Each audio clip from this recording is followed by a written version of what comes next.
So what actually got you into it? Like what, because you said legally you've been doing it 3 or 4 years. So you were doing it before that? For a little bit, yeah. I guess my grandma. Okay. So a long story. My grandma used to cut hair for like 30 years. I didn't care for it. Sure. Like she owned her own salon in Washington. I would go there when I was a little kid after school, sweep up hair. So she'd give me a couple bucks and I'd leave, go get ice cream. I didn't want to be there. It smelled like old lady perm and color. And it wasn't my thing. Yeah. So eventually hair started to interest me a little bit more. I don't know, just something about it. So, barbering started becoming a little more popular. Yeah. Well, it's interesting because I grew up going just to like Great Clips or whatever. Like my mom. I did. Yeah, I don't know why, but no, okay, but this is what I'm getting at though. I've met a lot of guys that they're like, "You have a woman cut your hair?" I'm like, "Yeah, I don't care who cuts my hair." Right. Like like especially when I was younger, I just got my hair cut, and there was for a few years of my life where I literally had a friend cut my hair. Like I would sit in my garage, we'd have a buzzer, and he just buzzed my head for me and like trimmed up the edges and stuff. And that's how he did it because I was just broke and I didn't want to spend $20 on a haircut, so he would do it for free. Yep, that's kind of where my thing was. So when my grandmother passed away, I put it on my bucket list. I wanted to cut hair just one time, just to see what it's about. And one of my friends was broke and had a drink or two in him, and he's like, "Yeah, dude, let's do it." I was like, "All right." And it actually turned out pretty good. I was even looking back on it now, I'm still pretty impressed with my first haircut. Sure. It just kind of sparked this whole thing. Like, I think I could do this. You're saying the first haircut, was it clippers? Like we just buzz it, or was it like actually clipping it? It was clippers. It was an attempt at a fade. I didn't really have to touch the top too much, so that old existing haircut was still kind of lingering there. But the sides of everything, the back of everything, I was like, this isn't bad. I'm proud of this. My friend felt really good about it and made me feel good. I was like, this is a good feeling. But I had a good job. I was making good money. There was no reason to just, let's do this. And so I would cut hair on the side when I was home on weekends and other things. And then COVID happened. So I wasn't traveling or doing as much for work. And what were you doing before? I was climbing cell phone towers for AT&T. Wow. Yeah. Damn, that's quite the change. Yeah. So but really did you not like it though? I loved it. Really? I did it almost 6 years. Yeah. So why? Well, because of COVID. Because of COVID. So things I was, changed. because I'm home every night, it's nice being home. And then I started cutting hair a lot more because they shut down all the barber shops and salons. So what'd you have, like a speakeasy? A little bit. Speakeasy barber Yeah. So, well, I didn't have a license to lose at that time. So it didn't worry me. I was like, yeah, I'll just cut some hair. Yeah. I didn't even really charge What are you gonna do? Yeah, I didn't even really charge my friends for it. They'd just bring me over a bottle of vodka or give me $20. Like, thanks, man. Like, it was nothing. And then I got a girlfriend too. Wild. And so like all of this is kind of lining up. I was like, man, I think I could do something with this. It's nice being home. It's nice not being outside sometimes in the heat or in the cold. And I'm just like, I'm 30 years old. This might be my last chance to switch it up. Yeah. This time I had 2 of my friends living with me. So my house was being paid for itself. And I was like, I'm going to try it. So the girlfriend didn't stick around, but this idea did. And so I did a little bit of research. I wanted to go to a school with a little bit of a name behind them because I kind of wanted to still travel and cut hair and do some pretty big things. So the Paul Mitchell School in St. Louis doesn't have a barber program, or it didn't when I was looking. I don't know if it does now. And so I did a little more research. It's like Paul Mitchell, Columbia, Paul Mitchell, Kansas City, Paul Mitchell, Springfield. And when I went and checked out the Springfield location, it just really hit. You just like the... Yeah, I really liked the vibe. I got to meet a handful of the instructors straight out of Springfield, Missouri, not Springfield, Illinois. Yes. Some people are listening. Thank you. I got to meet a handful of the instructors straight out the gate, and I'm sitting there, and they're trying to do FAFSA with me, and I'm like, there's no way. I made too much money over the last few years. I don't get it. Sure. Yeah, what a bummer. And they're like, well, what's your plan? I was like, well, I'm going to probably just pay for a lot of it, and then I'll just get a job waiting tables or something. And one of the director, she came in. She's like, well, what do you do? And I was like, I don't know. Like, I used to do some gymnastic stuff. I used to climb cell phone towers, but I'll probably just get a job waiting tables. Like, I'm not above doing anything or tending bar. It's a college town. Like that, that thought of going to a lesser pay and doing something that you had to wait on people, that didn't bother you at all? No, not at all. Like, that's easy. I'm not worried about your tacos, man. Like, I've been up, I've been stressed out. This is it's cool that you like that too. Like, you don't have that.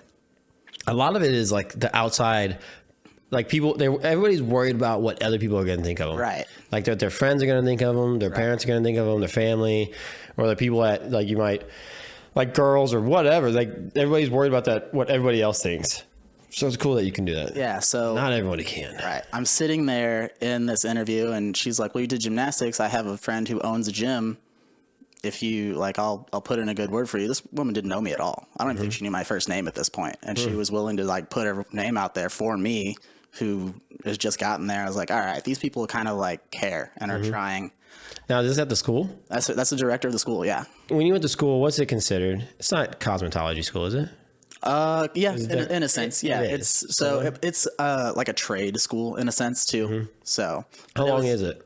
They book you for like 1,000 hours or 1,500 hours, depending on what you're going for. So to be a barber, it's 1,000 hours, and to be a cosmetologist, it is 1,500 hours. Oh, yeah. So it's a little bit more, probably because it's probably like. Yeah, they do a little more. Like I can still do like color services and like perms and different things. The only big difference that I've noticed is nails. So cosmetology, those girls can do nails, whereas I can't. But a cosmetologist can't use a straight razor. With my barbering license, I can use a straight razor. So there was different. Right. There's just a few different quirks that don't really make sense to me. Sure. And I can understand the need for a school like that. Right. Where it is a direct course, going to school for what you need to learn. Right. It's basically like, I don't think an employer should have to train you. If you have zero skill, I don't think an employer should have to train you. If they want to train you, sure. But like if you want to go work for someone and you want to be a barber, or like me, I was auto body, I don't think an auto body shop should have to train me. I think I should have to go do some type of schooling for it. Yeah. But like the whole idea that, you know, you're getting out of school and you got to go to college and get a college degree because you're never going to get a job without it.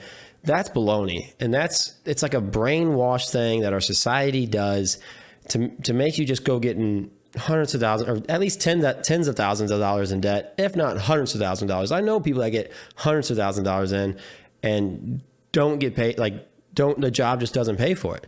When I did my barber school for 1,000 hours, they book you out for like an 8-month program. Like, here's kind of what you do. But I was coming from a big boy job.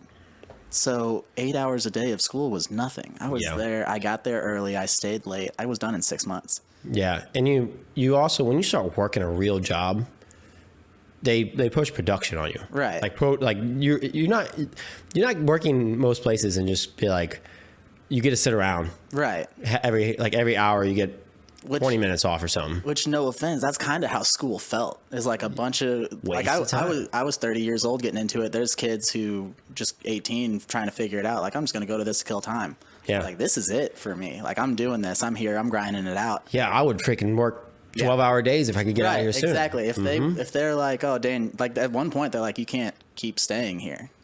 I was like, oh, shoot. So I guess I'm going to get a job. So Yep. So I got a job just waiting tables in the meantime until I got my license, and then I went to. What do you mean? What do you mean there? Can you explain that for me a little bit? Because I'm kind of confused. The hourly based part. So you can show up early and clock in like half an hour early. And so this is basically like you were kind of working. Yeah, in a sense. Just you were doing it for free. Was there an instructor there that was? Yeah. So they instruct you. But you weren't reading and doing homework. Yeah. You were?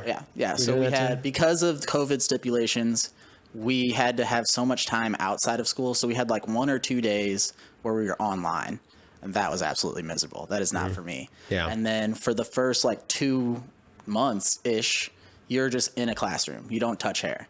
And they just kind of give you a breakdown of your tools, basic instructions, different segmenting things, kind of techniques. It's very basic. And then you pass a little test there, and they ship you out onto the floor, and that's when you can start cutting. And that's when they started being like, Dan, You can't just grind. Right. You can't So, grind 12-hour days here. Yeah, because you could do. I see. They have you could do 3 days a week for 10-hour days. You could do 5 days a week for 8, and so on. And I would just do 5 days a week for those 10-hour days until they're like, hey, you can't do that. Yeah. Oh, shoot. Okay. You gotta ramp it down. Yeah. Yeah. That's hard to do. Yeah. And I was like, I'm doing this. I'm going to cut some freaking hair. Let's figure it out. Yeah. Because even though you work for the hive or you work at the hive, Yes. you own your own space, right? Is it a rental space Yes and kind of no. thing? Yeah, it is a rental space kind of. So there's commission and booth rent setups. Yeah. So you rent your little area. They kind of you pay them so much per month or per week, however any salon wants to do it, and then everything you take in is yours. But you have to buy your own product. You kind of, it's your. Yeah, you're basically self-employed. Yeah. Right? It's not. They don't do much advertising for you other than just advertising of the business. No. So if they did, I probably would have to pay for that also. So right now, they get a 50-50 percentage pretty much. So they help me, they promote me, they buy my products, and I cut hair. I get the space, I get that. Oh, cool. And the plan was do this for a little bit, switch to the booth rent situation. That way, I try to make a little more. Yeah, make a little more lucrative. I built with them. Now it's mine, my space, my chair. But there was a little 3-month, 90-day grace period of be on commission, so we know you're going to show up. We're not wasting our time. And then at that 3 months, they talked about relocating. And I was like, crap, man, I really like this space. I really like this shop. I don't want to relocate. So I kind of just hovered out and hung out. I did a little bit of looking around, but I did. Where's it at in Washington? Right? Washington, Missouri? Yep, Washington, Missouri, right off of Elm Street. Is that the downtown area? Yeah, downtown area. So right across the street from Cowan's. Okay. Did you ever eat Cowan's breakfast? Yeah, I kind of do. Okay. So yeah, not on the waterfront, but just a couple blocks up. Yeah, so we're right across the street from Cowan's. Nice big brick building. I guess it used to be an old furniture store. And before that, I guess it used to be a funeral home or a mortuary of some sort. I don't freaking know. Yeah. But it's a cool building. I learned so much in that first barber shop, that first year, just cutting hair and dealing with people and learning how to communicate and time frame. Time is big. Time is money. So I had to figure all that out. And now that I'm confident in my abilities and I understand what's going on, bringing it back to a town where a lot of people know me, instead of me messing up some hair and somebody be like, yeah, man, Dan Coons just kind of put a bad taste in my mouth. Now it's holy cow, he can cut hair. Yeah. You can get a haircut $15 cheaper 2 blocks down the street. But I still have people who come to me because I'm good at what I do. I'm friendly. I'm cooperative. It's our own space. You're getting a lot more pampering. You're getting the haircut you kind of want. There's a whole nother level than I just want buzz my head. Yeah. It's a haircut. It's if experience. If you go into just a corporate style place to get your hair cut and you ask them for a certain cut, they're not going to give it to you. Yeah. Or they'll be like, yeah, I can try to do it, but it's not going to come out the way you want it. Sometimes, and those places make killer money. Yeah, they do. But sometimes they can't. Any stylist that's in there in the corporate world is getting out. If he or she is very good at what they're doing, they're not really hanging out in that. No, that's not the place they want to be there. Yeah, that's not the place they want to be. Even if they're making very good money, they start to realize how lucrative it can be in the right spot. Yeah. Because there's only a handful of corporate places that are doing things pretty right, but they still get a pretty large portion of your paycheck. So you just got to be careful. You got to. It's just another hand in the pot. Yeah. With those corporate spots. Yeah. So. Because I'm sure at those, the manager takes a cut, you got to pay your spot there, or maybe you don't. I don't know. Do you pay spot at those places? Yeah. So if you're booth rent, you pay for your spot, your area, your chair, and it's in a small kind of way. That is your business, your company. So you're making your own hours. At Great Clips? At Great Clips, no. So something like that. That's what I was Great Clips, Sport Clips, I believe those people are percentaged out. So they only get 45% or so, if that, of the services they do. I wouldn't even be surprised if the people that work there, and I don't freaking know, but I wouldn't be surprised if all the money got put in a pot and everybody splits it at the end of the day. It wouldn't surprise me, but I don't think that's how they go.